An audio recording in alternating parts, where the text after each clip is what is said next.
இதெல்லாம் ஒத்துக்க முடியாது கலாக்டிக் கிளாடியேட்டர்.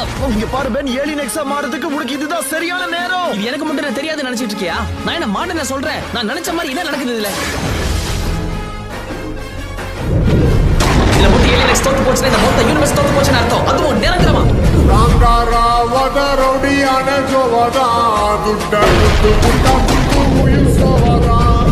இப்படி ஒரு செலஸ்டியல் சேவியர் நான் இதுக்கு முன்னாடி பார்த்தது கிடையாது. அவன் நடத்துற தாக்குதலை பார்த்தா ஏலியன் எக்ஸ் சீக்கிரம் அழிஞ்சிடும். இப்படியே போனா உருப்படாது. கொஞ்ச நேரத்துக்கு ஏலியன் எக்ஸோட கண்ட்ரோல் என்கிட்ட கொடுத்தீங்கன்னா நிச்சயமா இந்த யூனிவர்ஸை காப்பாத்துவேன். டவுட்டே வேணாம் உங்களுக்கு. இவ்வளவு கெஞ்சி கேட்கறதுனால நான் ஒத்துக்கிறேன். ஏலியன் எக்ஸ் கட்டுப்பாடு அதிர்ச்சியா இருக்கா?